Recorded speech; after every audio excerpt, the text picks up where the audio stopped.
Well, good evening. This is Tom Thorpe, and here we are at Unity of Independence, and there you are, wherever you are, and we're about to have class together. This is session 3 of Spiritual Economics, and I'm very much looking forward to it. Today we're going to begin with prayer, as we always do. And what I'd like to do as we begin to pray tonight is to hold a simple thought. I have time enough, faith enough, strength enough, and enthusiasm enough to do the things that need to be done by me. I have time enough. I have faith enough. I have strength enough and enthusiasm enough to do the things that need to be done by me. This is the truth, and we do rejoice in the truth. We live in a universe of abundance, and when we are looking at abundance, when abundance is what we choose to see, that is what we do see. We see an abundance of time, we see an abundance of resources, we see an abundance of God everywhere we look. We give thanks for this. In the name of the living Christ that empowered Jesus and empowers us all. Amen. Well, we're going to begin tonight. If you haven't already, you can download the PowerPoint slides for this evening from the website, www.truthunity.net/lessons/Tom Thorpe. You'll see the file available for download, and you can follow with us. If you're studying with us somewhere other than here, you obviously won't see what's on our screen. But you can see what's on your screen. You can print out the slides, or you can use them in any way you wish. What we're going to do is to begin by reviewing the basic principles that we've looked at so far. We've looked at a lot of them, so this is going to take us a little bit of a while. And what I'd like you to do, those of you who are here, put your hand up when something comes up that's really been meaningful to you. If you're with us from somewhere else, what I'd like you to do is call us at 816-252-4242, and we'll include you in the discussion. Let's begin. Prosperity, all right, means for hope. It comes from a root meaning for hope, and it's not so much a condition in life as it is an attitude toward life. And this is why people can be prosperous who seem to have so little in the way of the world's goods, and people can be not prosperous who seem to have so much. All right, moving right along. Consciousness sets the limit on our realization of prosperity. Now, just yesterday, if you're a Powerball follower, somebody in a little town in Florida won almost $600 million. I don't know what they'll actually take home. That's a huge amount of money. But the question is that money prosperity? No. Every time somebody wins a jackpot like that, the horror stories come out again about people who won huge jackpots and then gone on to lead miserable lives. Prosperity is not about money, it's about consciousness. And the starting point in consciousness is taking responsibility for our own thoughts and thus taking charge of our own life. In the very first chapter of the very first book of the Bible, we read that when God created humankind in God's image after God's likeness, increase, multiply, fill the earth, subdue it, have dominion. In other words, grow in consciousness. Grow to understand yourself as you really are. And what is the basic building block of our prosperity? Well, it is substance. Comes from the Latin substare, which means to stand under. Now, we're not referring to the stuff out of which physical things are made, but to the non-material essence at the root of all that stuff.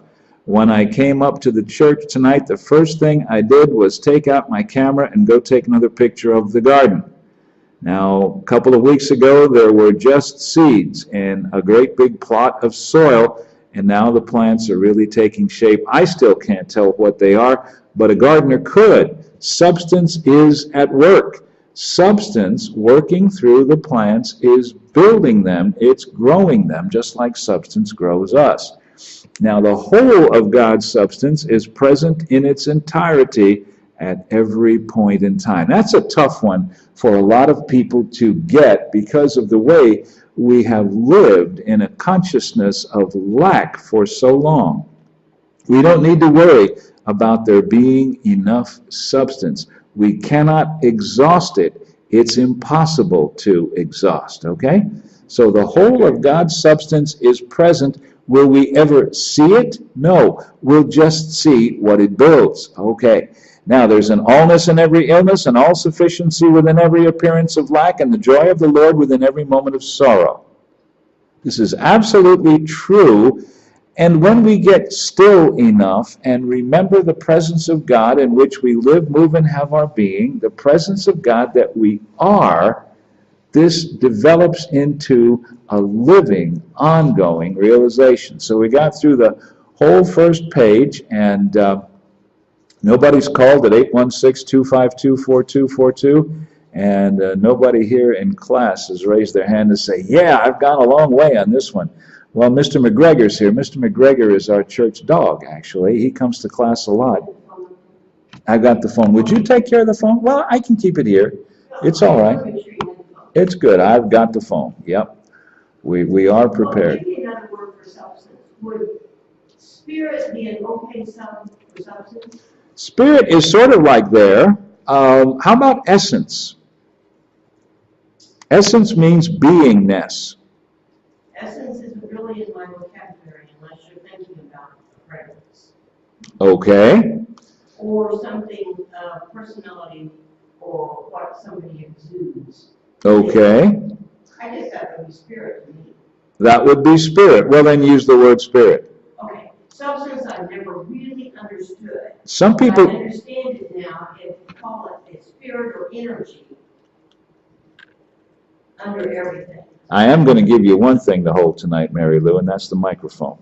And why is that? Because we want the people who are listening from other places to be able to hear everybody in the group here when they talk. So if you just pass it around like a talking stick. Okay, you could repeat every. I could, and then we'd be here till 9 o'clock. Okay. All right. Spirit substance is a term that's often used. I invite people who are having difficulty to start by thinking of substance as energy. All right? You know, one of the great crises in our world today is said to be the energy crisis. Where will we get a renewable source of energy? And all of the physical energy represents spiritual energy, doesn't it? Okay. So, the good thing is that they don't have to be winners and losers. Okay? I'm always a little trepidatious at Easter egg hunts. And we always look to have good organizers that let the little kids have a chance before the big kids get all the eggs. Well, we don't have that worry with substance. Nobody ever needs to have less so that somebody else can have more. It's just not the way it works. There is always enough substance. Yes, yes, Vicki. I'm Becky, Dr. Simon. Okay. Could you speak to the things we call viruses and bacteria? Okay. And these are substance. They what now? They are substance. Well, what they are is they are the results of the work of substance. They are not substance themselves. Okay? Isn't a healthy cell substance? A healthy cell is built by substance. Okay? Just so an unhealthy cell is built by substance also. Substance doesn't care how it's used. You can use substance any way you choose. Does that begin to make sense? It does. And everything that substance is good, how do you use it? Is that our distance from? It is the result of ignorance and separation. A sense of separation, I should say, because actual separation is impossible. We can only believe in consciousness that we are somehow separate from God. That can't ever be a fact. Okay? It's all a question of what we're paying attention to. And if we are, for example, if I've just hit my thumb with a hammer, essentially, unless I'm some superhuman being, my whole world is filled with pain. For all intents and purposes, I am that pain until the pain subsides. So my discipline is to take my energy away from that pain, which is an appearance. It is something physical in the three-dimensional world. It exists, but it has no being of its own. So I need to take my energy away from there and put it on the truth of me, which is that I am vibrant, radiant life. Okay? This will sometimes bring about an amazing change in our physical condition in a matter of minutes. I remember when I was a brand new truth student, I was near a beach and I had to go to a drugstore to get something somebody needed. I was elected to go, and there I was in my flip-flops walking along Collins Avenue in Miami Beach, and I twisted my ankles so badly that I could hear the crunch. You know that sound. And so I was a brand new truth student, very aware. I stood still, stock still in the middle of Collins, well, on the sidewalk. I wouldn't have stood still in the middle of the street. And I affirmed life, life, life. I took my attention off the ankle. I had my weight primarily on the other foot. I stood there, I don't know, 3 minutes, 5 minutes, until there was a click. And I walked on with no pain whatsoever. Now, some people would say, oh, the noise you heard was more apparent than real. You really didn't hurt your ankle. It just needed a few seconds rest. Maybe so. But I affirmed wholeness, and I experienced wholeness. Just so, when we know that there will be enough money to pay the bills, I will be guided in legitimate ways to earn a living. That works too. And if we're working on something, Right? If we're working on something. can an illness be a part of the transformation? Can what now? An illness be a part of the transformation? Illness has one positive function that I've identified, and it probably has more that I don't know about yet. Illness gets our attention. And once we've got our attention where it needs to be, then we're in a more likely spot to do the work of transformation. So the answer to your question is yes, illness can be a part of transformation, but whether or not it is entirely up to you, not up to the illness or any external factor. We can choose to see God wherever we are, whatever is going on, or we can choose not to. The choice is ours, and we make it moment by moment throughout the day. You see? I guess I just have a difficult time with the idea that we can control all of this. We can shape substance by our thought and the way we act on our thought. You and I are both too young for Play-Doh, at least as children, but we did have modeling clay, right? You probably did at some point in your childhood, unless your mother was worried that you'd grind too much of it into the carpet. But we had modeling clay. Maybe you had other things to make things with. Maybe you had pipe cleaners and construction paper. I don't know. But you made things, right? That was part of your growing up. Well, just so we are making things all the time. Starts in thought, and then it outpictures in the manifest world. We were creating before we got here, and we are creating after we leave this place. Okay? All right. Hang in there with it. The universe owes you a living, Eric tells us, and you owe the world a life. What this means is that all of the resources are available to us, and it's up to us to use them. If we go cruising through life not interacting with the magnificent world of substance that is available to us, we are not giving the world the life that we owe it. Everybody can be accomplishing something, and everybody needs to be. When we watch our language, like inappropriate use of the words only, neither one of them is a bad word. Like many words, they can be used inappropriately. I have only $100 in my bank account. If instead we say, I have $100 in my bank account, we're reporting a fact. But when we say only $100, what we're saying is that's not enough and I know it. Okay? And also, we're just a small community.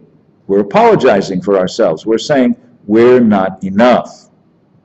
So, we watch our thoughts, we watch our language for hidden consciousness of lack. Sometimes it hides because it's trying to protect us from stepping out in faith. God cannot supply lack. The only thing that can happen is our altering our thoughts so that we move out of the lack consciousness. Now we get to asking. Spiritually considered, it is claiming entitlement. I've come for that which is mine. And how do we ask? Well, Eric tells us we ask by creating the circumstances in consciousness through which substance can flow. In the old days, we used to say, we dig our trenches. Do you remember that one, Mary Lou? Back from the days when you were doing your licensed teacher training? We dig our trenches? Yeah. Well, we create the conditions where substance can flow. The story comes to mind of a town that was experiencing a terrible drought, hired a rainmaker. He said, I want to meet everybody in town at the town square at noon on a particular day. We'll see if we can make it rain. And people showed up. The rainmaker showed up. He surveyed the crowd, said, it's not going to work. And the mayor said, why? He said, well, not a soul in this crowd brought an umbrella or a raincoat. If you really believed it was going to rain, you would have brought them. You don't have faith. Okay? I think that's a great story, because if we really want it to rain, we come into church, or we go into the building, or we go into the shopping center with the umbrella in our hand. Yep. And how many times in life do we get accosted for that? Not in the grocery store, they don't care, but in church we do. Yeah, yeah. What are you doing with an umbrella today? Exactly. Sure. Well, I have faith it's going to rain. We're having a drought. It's going to end today. There you go. But as true students, we shouldn't have to make that explanation. No, we shouldn't have to make that explanation. And you know what? When somebody asks you, why are you carrying an umbrella? That's a good opportunity to gently teach them a little lesson. Why aren't you carrying an umbrella? Could be the question that you would ask. And one answer might be, oh my God, right now, how good it would be to be soaking wet. Somebody else could say, I wore this old t-shirt today because I don't care how wet it gets. You know, we dig our trenches in different ways. All right, and lately we've been getting pretty wet, which is a good thing. Substance, remember, is the presence of God, and the presence of God is everywhere in the spaces between cells and the spaces between atoms. Okay. Wholly present, never changes, doesn't come and go, it is. Now we affirm this in our prayer for protection every time we say it. Wherever I am, God is. And wherever I am, all of God is. Not just a little bit. Sometimes you go to a postal substation. We had one at Unity Village for years. We called it the post office, but it was a substation. So they didn't have all the services that you would have at a main post office. It had some of them. There are no God substations. Wherever part of God is, all of God is. Do you see? All right. And that's everywhere. Like the man said to a little boy, I'll give you $1 if you can show me where God is. And he said, I'll give you $1 if you can show me where God ain't. Yes, ma'am. Some true students like to say the essence of God. Well, no, it's the wholeness of God. Yes. It's just God. Mm-hmm. This essence or spark we hear this spark of God, essence of God. Well, And I kind of cringe when I hear that because it doesn't say allness to me. and if we said allness instead of God, that might work. The problem is an allergy to the word God because of the way the word God is so abused these days. I think I question the use of the word essence or spark. Okay, all right.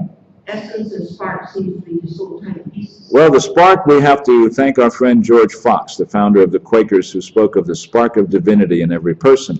And that was a fine understanding for his time. We would say today that it's not a spark of divinity, it is a divine nature that is present within every person. It is who they are. Okay. When you discover for yourself that what's really important is what happens within you, rather than what happens around you or what happens to you, that is a day when the truth begins to set you free. All right? We're on slide number 5 now, if you're following us. The second bullet point on slide number 5. All right? Does that make sense? When you discover that it's what happens within you, your inner response. You see it at the airport. A plane is delayed. Somebody's biting their nails. Somebody else is tapping their fingers on the table. Somebody else is just, wiggling their foot. And then there's somebody else who's sitting there serenely reading a book, recognizing that there's nothing they can do about the delayed plane.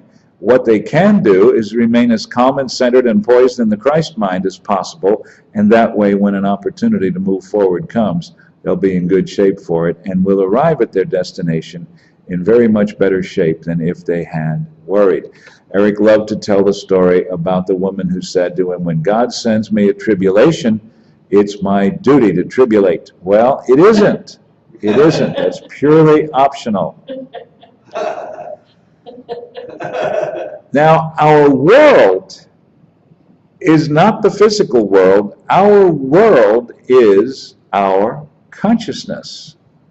Because we don't see things as they are, we see them as we are. In other words, we see them through our perceptions. Somebody can say to you, you look bored. Well, you're not bored, you're just thinking. Or you may be bored and they may have nailed it, but we can never guess what's going on behind another person's eyes. How often we would have wished to know, but we aren't always aware of what's going on beyond our own eyes because we aren't in touch with all of our consciousness. We can control what goes on in our mind, and that's very easy to say. It's not that easy to do, but remember, it's possible. So, Eric tells us if you're willing to accept full responsibility for your life, then even as your level of thought has put you where you are, or at least contributed to it, so by a change of consciousness, you can change the experiences of your life. And the first thing you'll do is by changing the way you respond to the events of your life. Later on in another chapter, but I'll mention it tonight because it's important, the best way to get a better job if you're employed is to learn to love the job you have. That way you can't lose. Either that job will itself have become your better job, or you will be open to a more appropriate job for you that comes along. I used this idea years before I knew anything about truth principles. I just knew that there was some place in the company I wanted to be, and to get there, I really had to shine at what I was doing. There's no other way it was going to happen. Okay. By your thinking, you're either plussing, as Eric says, or minusing. You're either adding to your good, or you are taking away from it. It's your thought. That's where it all begins. All right? Yes, Irv.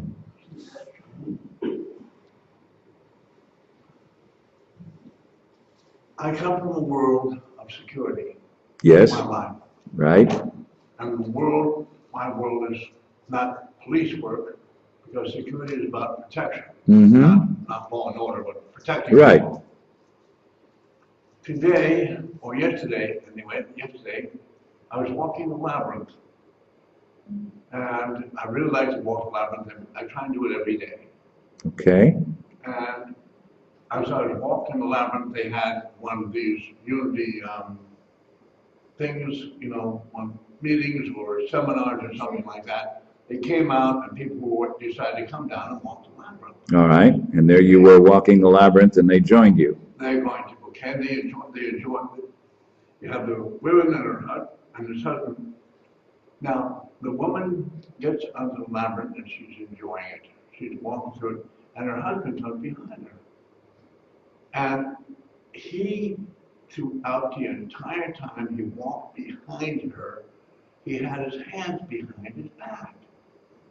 And Yeah. I was saying, I wanted to go over and take him and say, wake up, you're having a wonderful time here.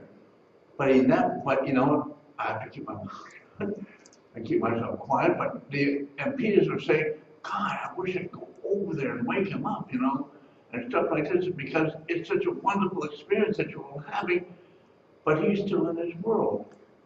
His own But do we know this, Irv? Do we know what world he's in? Yes, I know, but let me finish. Okay. What I received an illumination from, Talking to the mic. Talk into the mic. the illumination that I received was that he was in handcuffs. Oh. I worked with handcuffs all my life. Yeah. You saw a lot of them. He was in handcuffs, his hand behind his back, he was in handcuffs. Spiritual Might have been. handcuffs. Might have been. Okay? Mm-hmm. And I was saying, I didn't realize right away, because I was saying, wow, I'd like to go over there and, you know, and tell him to take his hands from his behind his back. But I couldn't.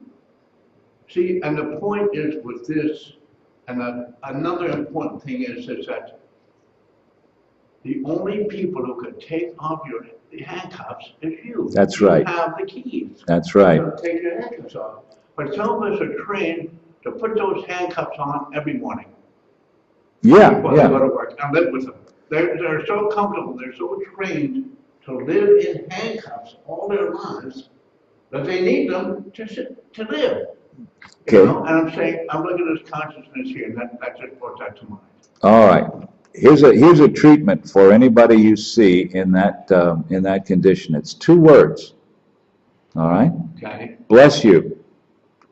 It works every time, because when you really hold the phrase bless you, what ends up happening is that the person in some way receives that energy. You're not judging them, you don't know what's going on with them, but you're just holding the thought of blessing. Whatever good you're experiencing, you want to share with them.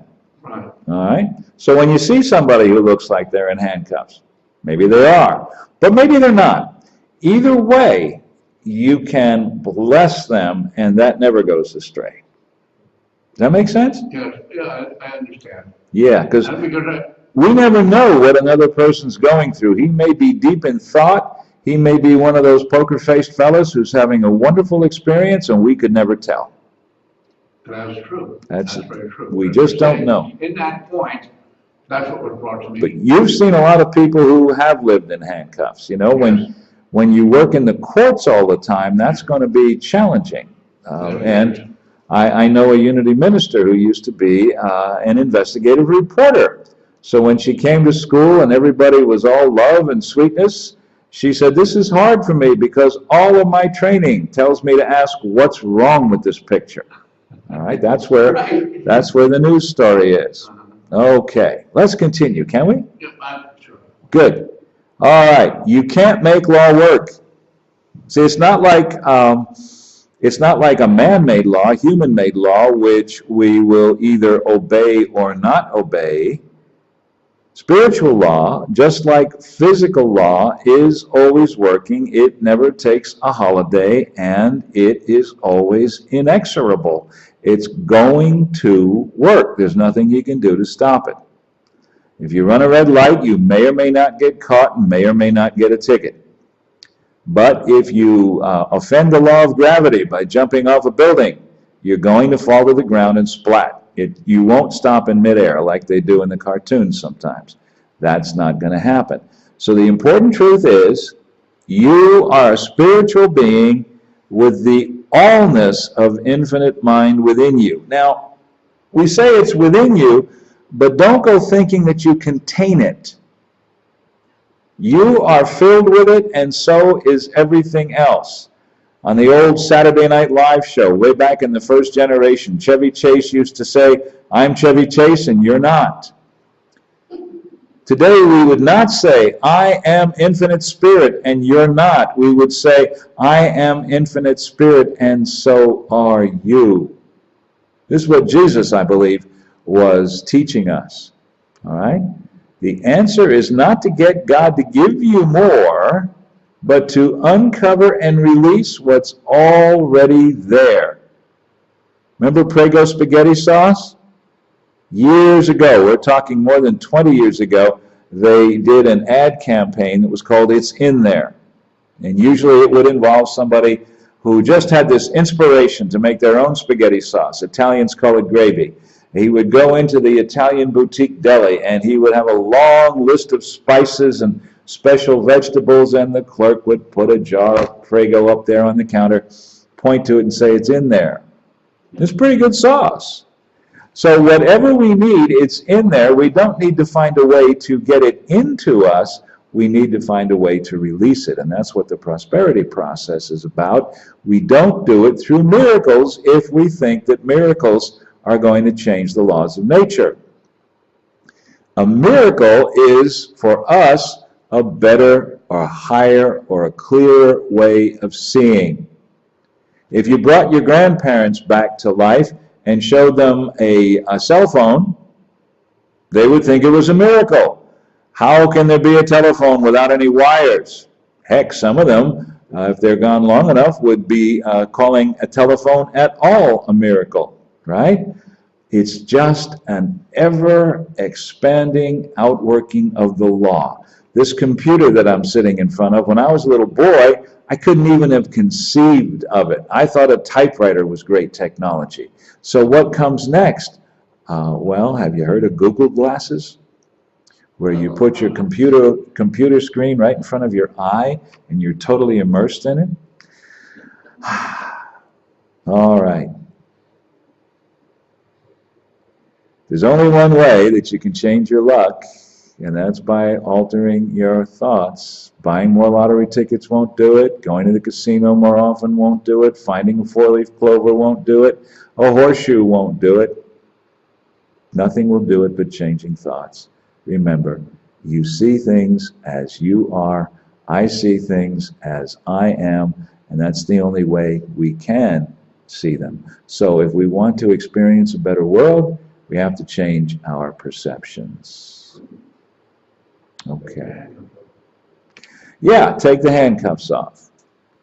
Now, the moment that we have a vision of an improvement in our lives, there is an invisible channel that's already been opened between where we are and where we will be when that thing happens. Whether we've visualized something positive or something negative, the channel is open, all right? The channel is absolutely open, and the result is inevitable. It's going to happen unless we change our thinking. If we say this is never going to work, it won't work. If we say it's going to work, well, eventually it will. So how do people use this law of visualization? By worry. It's the most common form of meditation. It's the most common form of visualization. Way back, years ago, when I used to visualize going skiing, instead of seeing myself gliding effortlessly down the slopes, I'd always end up with a pain in my left leg.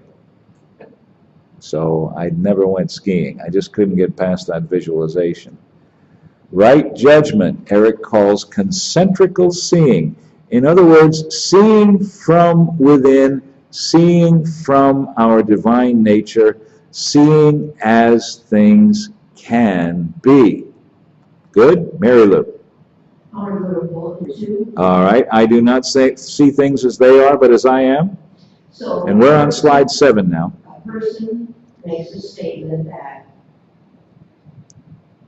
if there were 50 people in the room, they all vote yes.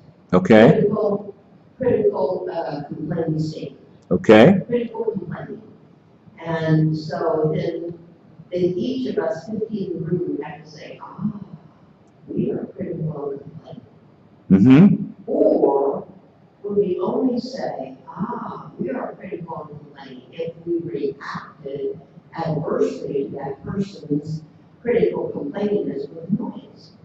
yes, that's exactly right. You just said it. It's our reaction that determines. If that's who we are. That's exactly right. So if we just let them be critical and complaining and have absolutely no emotional reaction. If we can get to that point of centeredness, there's a story that I heard years ago that I still remember about a real estate salesperson who received a phone call from a client who ripped her up one side and down the other for all of the inadequacies that he perceived in the way she'd represented him. And she listened without contradicting. And she said, I respect you, sir, and I know that you're entitled to your beliefs, whatever they are, and I want to assure you that what you've just said is not the truth about me. Now, she wasn't judging him. She wasn't giving as good as she got. She was simply not accepting the gift of all the vitriol that he was dumping on her. No, thank you. And that's a good thought to hold when something like this is going on. No, thank you. I'm not condemning you, but I'm not going to get involved in this kind of thinking or speaking or acting. So we don't have to justify. No, no. You see the ads for the stop smoking products where the person says, come on outside and have a smoke, and the temptation is there, and he said, no, I think I'll pass. He's not saying, oh, shame on you, you shouldn't be smoking. I'm not going to have a cigarette right now. That's all he's saying. And he has a right to say that. He's the captain of his soul. All right? Seeing as they can be. So I know that many people, when they first visualize themselves as a non-smoker, that starts the process in motion that allows them to stop smoking. Okay. We're not talking about seeing things, but we're talking about seeing from a consciousness of substance. I'm blessed in my study window. It opens on some trees that are in full leaf now. I know that there's a bird's nest, somewhat probably just above the roof line of the house. I see the birds there often, and I haven't spotted the nest yet. I look at this and I'm reminded of substance all day long. It's beautiful. But you know, there would have been a time when I said, oh, trees, that means there's going to be buds and stuff falling on the car. You can see everything, no matter what it is, either through a positive or a negative lens. You make the decision. All right. Your I amage, what you really are. I am is the name of God in humankind. You can't be less than that, but you can think you're less than that. All right? Or you can say, when you have those thoughts, no, thank you, that is not the truth about me. And always thank people for their effort to help you, even if you have to say, no, thank you. Always works better that way, because you are not escalating the argument. You are stopping it dead in its tracks by robbing it of its energy. Okay? Positive thinking.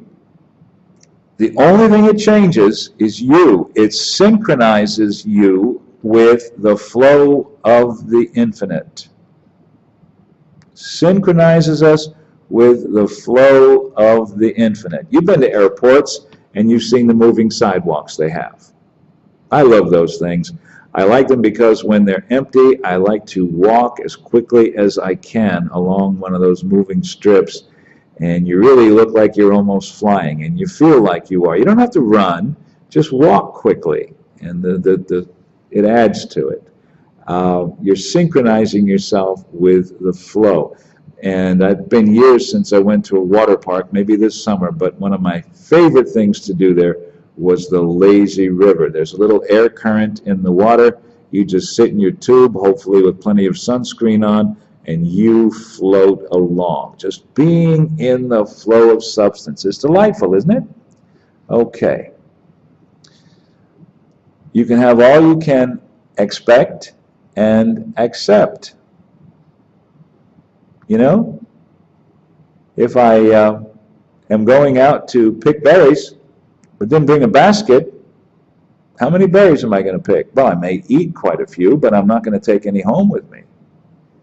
So faith is consciousness centered in the universal source. And this really should say, pardon me for correcting Eric, but it should say positive faith is consciousness centered in the universal source. Do you see?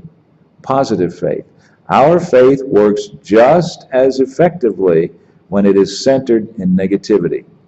And it's unfortunate, but that's the way it is. God is the transcendent whole of things of which you are an individualized part, a life process by which we live. But I'm going to say this to you. We're in slide 9, we've got the Emerson quote, breaking with the God of tradition and ceasing from the God of the intellect. This is simply letting go and letting God be God in you. When in meditation, we can do as Charles Fillmore did, to sit quietly, to release all expectation, and to just let God be in us what God will be in us. Then we are creating the situation, the circumstances, digging the trench through which that great illuminating insight can flow. That God will fire you with his presence. Emerson wrote this, and we get the feeling that he was speaking from that which he knew well. Faith doesn't make God work. It simply tunes you in. It's just like the channel that is broadcasting this class tonight is not something I created or even that Mark Hicks created. It was there. We tuned into it with our broadcast. You tuned into it with your receiver. It's as simple as that. It's always, that's not always been there, but the divine flow always has been there. And of course, Eric talks about the most widespread disease of our time, which he calls I can't-itis. And I can't is often followed by a because. There's a whole plethora of becauses. I'm too old, I'm too fat, I'm too thin, I'm too ugly, I'm too pretty. Whatever it is, when we get the I can't out of consciousness and instead hold the thought, let's see how we can make this happen, our whole world changes. All right? Let's see how we can make this happen. Our reflexive thought may be, I can't. But if we take that reflex and say, no, that's not the way we're going this time, something else happens. Few persons use more than a small part of the God power. Yep, it's true. And we can learn to use more of it by using what we have well. Now, Eric puts a caution here, and it's an important principle that we need to remember too. He's not saying that we might not have occasional pressing needs.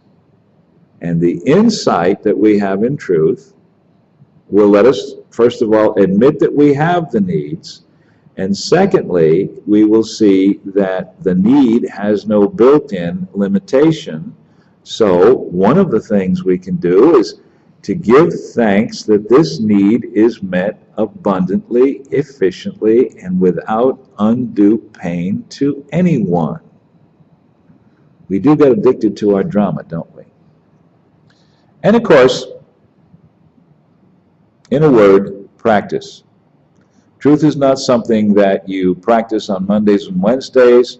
Don't practice on Tuesdays and Thursdays and make a decision about on Friday. You're either practicing all the time or you're not. If you really want to be proficient, you'll carry around these ideas and use them in every moment. Does it get a little burdensome at first? Yeah.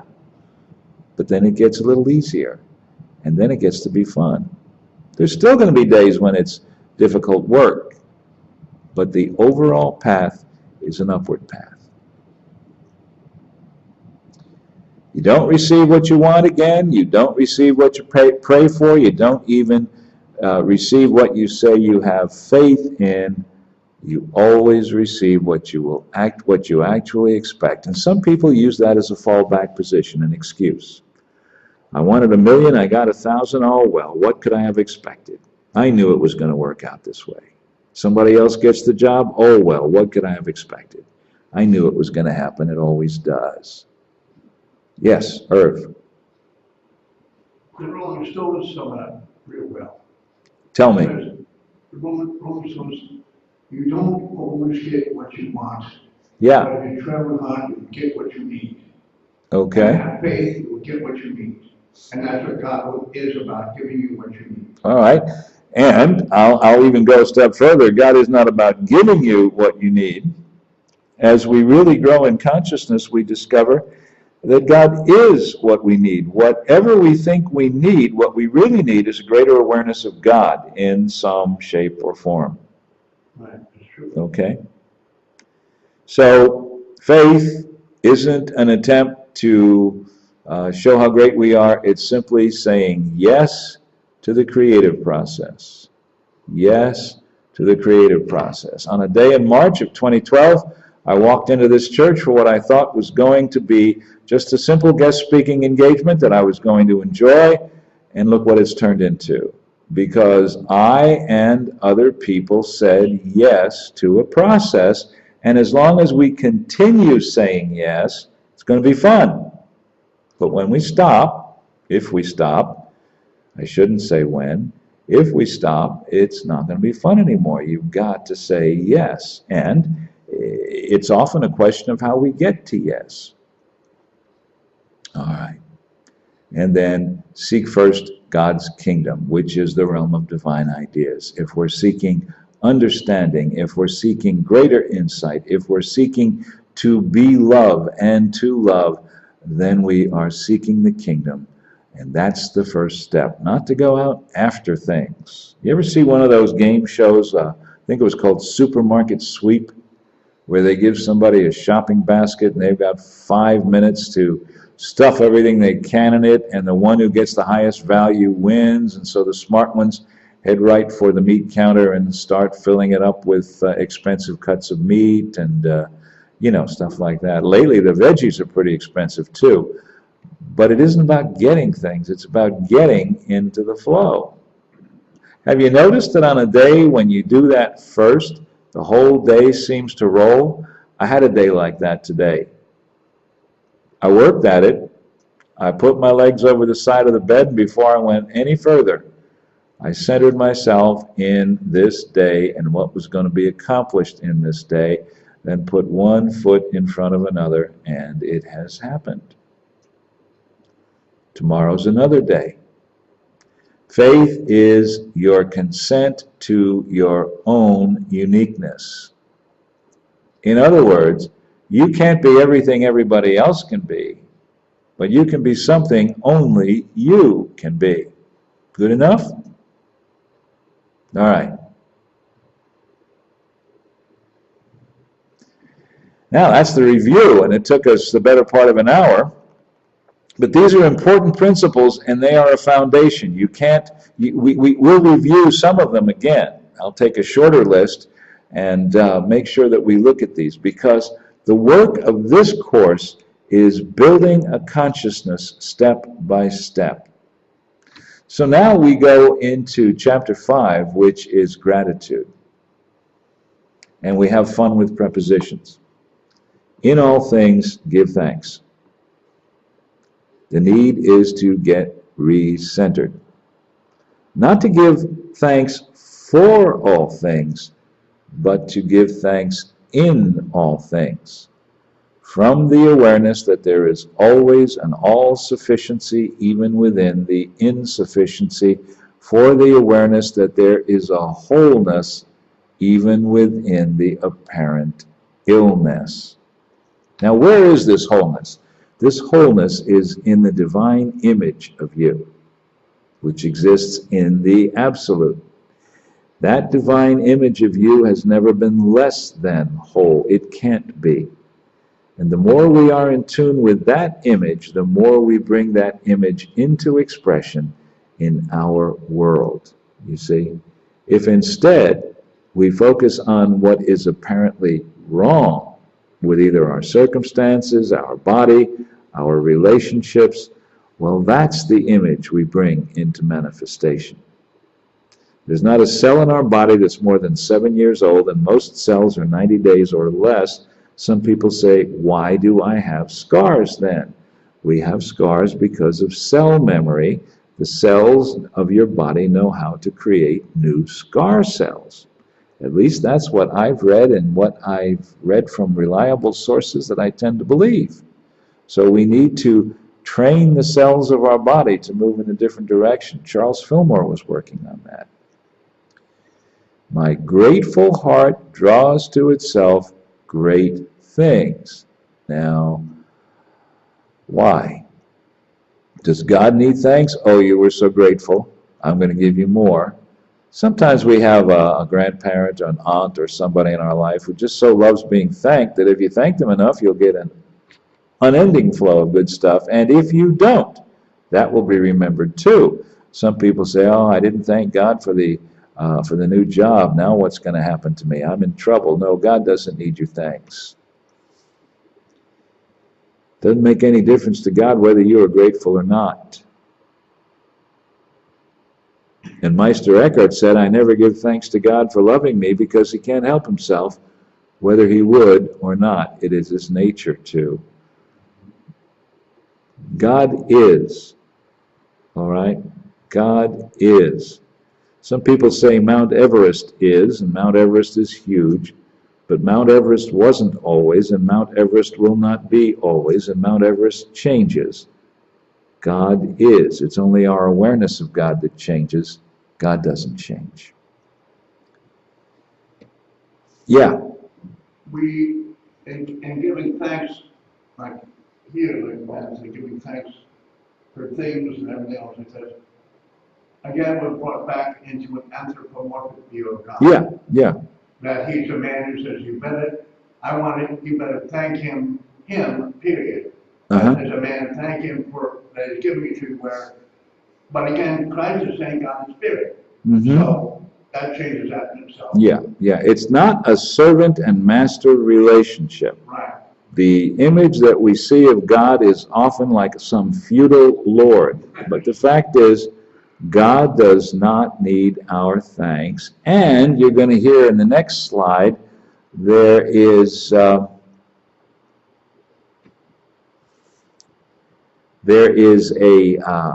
deeper insight to it. You don't give thanks for things. I said this before. We give thanks in these things. According to the law of consciousness, lack, unemployment, financial crises manifest in our lives because we are frustrating the divine flow. Now, it's easy to start taking blame for this, and that's exactly not the intent.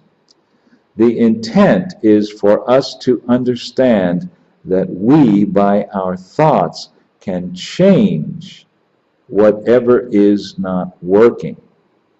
Our collective consciousness, our collective unconscious, has created situations too.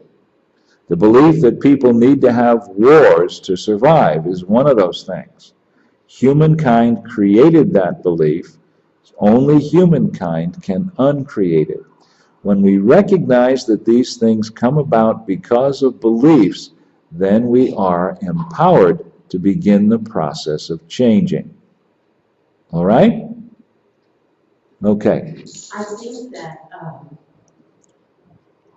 I think giving thanks and gratitude, the philosophy of gratitude, giving thanks, is a multiplier. Yeah. So, who you are giving thanks to when we say, in all things give thanks, We are thanking ourselves Mm-hmm. for opening up. And as we thank ourselves for allowing the essence, the presence of God to express through us, then that increases. Yes, yes. Our ability to open ourselves and allow is multiplied. Uh-huh. So Uh-huh. it's not just Monday, Wednesday, Friday, it can also be on Tuesday, Thursday. It's got to be if we really want it to grow. So, And sure, we'll have slip-ups, but as we practice, the slip-ups become fewer. And it because is... God is impartial. Mm-hmm. If we get up every morning and put our feet on the floor and start complaining and criticizing, Yeah. You bet. hey, we're going to be able to do that even better too. Some people... That's a power God will express through us however we choose to direct it. Have you ever noticed that there have been times in your life when you've raised that to a fine art? I mean, I know I have. When I'm just in one of those downward spirals where nothing's going right, yeah, I have gotten to be an expert complainer. Oh, yes. And it creates an energy around you, too, to the point where people cancel lunch dates with you, and when you recognize somebody down the hall sees you coming and ducks into her office and closes the door because you develop a repellent energy. On the other hand, people who are always looking for the good develop an attractive energy. Exactly. People start walking past their office door and hoping it's open, because they know that they're going to hear an affirming word if they have just a moment with you today. Yeah. All right. A heart full of greatness. Paul says, in all things give thanks, which means get recentered. Yeah, I see what's here right now, and I know the truth. And so from my awareness of truth, I give thanks. The most effective way to accomplish recentering is by thanksgiving. Not just gratitude for things, but a heart that is full of greatness, always seeing possibilities. Now, this is important to notice too. Ungrateful hearts. Eric cautions us to not start looking for things for which to give thanks. Because when we do, envy and jealousy sometimes come up. So what he says instead is right where we are, don't start praying for prosperity out of a sense of complaint or discouragement. Start praying from an awareness that what I have is enough for now. Like that song that we love to play here. Do what you can with what you have, with the time you have, and the place you are. Do all you can. I can't do everything, but I can do something. And that sets a cause in motion. Be grateful. Become great. Okay? So, recognize that resistance about what you don't have. When you see somebody's brand new car, can you honestly say, wow, that's a fantastic car. I'm happy for you. Or do you say, wow, that's a fantastic car. It sure is a heck of a lot better than my old clunker. You see the difference? Okay. Get the view from the top. And Eric tells the story of a couple who came to New York City and got mugged. And they were bummed. And the wife says to the husband, come on. They went up to the top of one of the skyscrapers and looked at the majesty of New York City from a higher point of view. And they got their energy back. Don't know if they got their wallet back. Sometimes you do, sometimes you don't. But you can always get your centeredness back. Okay? There is abundance everywhere. And when you feel grateful, you become great. And when we feel ungrateful, everything seems to shrivel. Don't take that as a warning. Take it as an invitation. You see? Okay. Experience gratitude. Now, this is something that I'd like us to do At this point in the class, we're a little ways from the end. We've got a ways to go. But just take, I said just, simply take a moment, close your eyes, and feel grateful. Allow that natural feeling of gratitude, which is a part of your toolkit, to well up from the depths of your being.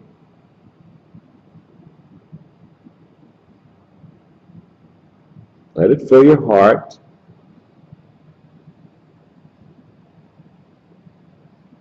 Then let it fill every part of your body till you can feel that gratitude radiating from your head, your fingers, your toes.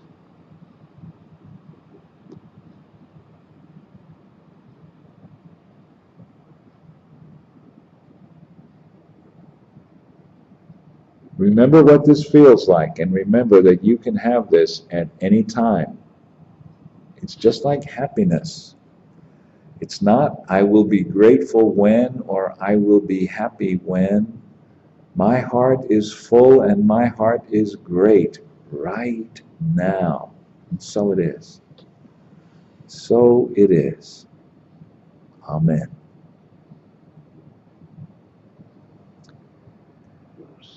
Now, is one of my favorite tools. Talked to you about it a little earlier. Bless you. You say, who am I to bless anybody? Well, you are spirit, perfect, holy, harmonious. You are the image of God. You are the consciousness of God expressing as you, so you can bless, which means to confer prosperity upon. In ancient times, there was a lot more blessing than there is now. It's one of the things I enjoy about our Mormon friends. They do a lot of blessings. I believe we would do well to do more of them. And I'm thinking about that, how we can do it, how we can get used to really blessing people in some general and some specific ways. Blessing the weather is always a good thing to do. And I've known for years that whenever I'm stuck in a traffic jam, rather than fume about why somebody had to cause an accident that snarled traffic on 435, begin to bless everybody. The people involved in the accident, the responders, the tow truck drivers, all of the people that need blessing. And watch how fast the accident clears. Okay. No magic. All it does is change our consciousness. That's the only thing it can do. It changes the consciousness we project into our world. All right. Just a few more slides about work and the success syndrome. And I'm going to start now with Eric Butterworth's foundational principle of success. Success is not getting somewhere. It's earning the right to be there. All right? Unity will have an ordination in a couple of weeks, and it'll be a beautiful ceremony. It'll be a beautiful ceremony not because of any transformation that happens in the moment of ordination, although having been ordained, the ceremony is powerful. I know that. I experienced it that way. What an ordination is a recognition, just like a marriage is a recognition of something that's already taken place. So, if we're going for the consciousness, we can't lose. Now, you know people, you've met people, you've probably seen a couple today who really love their work. Had a server at lunch who was just really into her work. She was doing her work from a great full heart, and she got a great full tip from me, and I bet from other people too. There's an energy that adds to the quality of the meal. Clerks in stores can do the same thing. I was a cab driver, and that's one of the things that all the cab drivers knew. If it's not just getting to where they want to go, but enjoying getting there, that's going to make a prosperous cab driver out of you.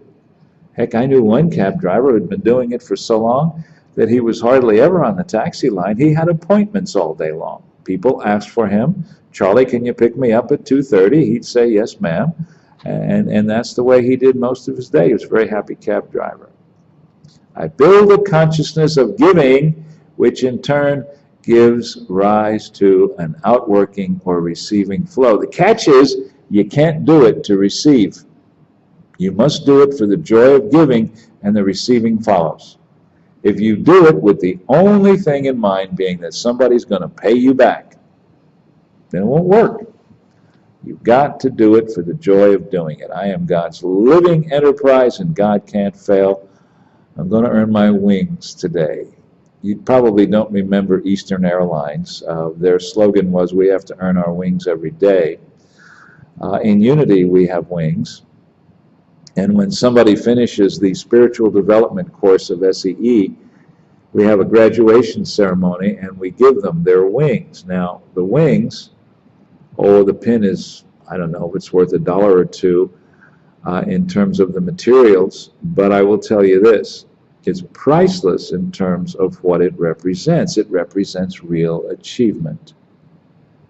Okay, life is a growth process, so it's about growing. And if we remember the story last week of the servant who hid the talent which represented a year's wages, I believe, for a day laborer, he hid it in the ground. It wasn't growing. We're growing or we're stagnating. Yes, we can have Sabbaths, but we cannot stay in one place for long. So work is an experience of growth. Anything we do can be an experience of growth. If on the job we do all we're paid for, Eric says we're getting robbed and we're robbing our employer. All right? Khalil Gibran says if you can't work with love but only with distaste, then you should quit your job and go sit at the temple and beg alms from those who work with joy. Again, love your job. That's the way to do it.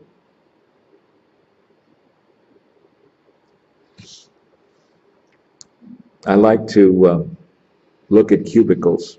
You've been in offices where there are cubicles, or if you work in one. The telephone prayer ministry is a bunch of cubicles.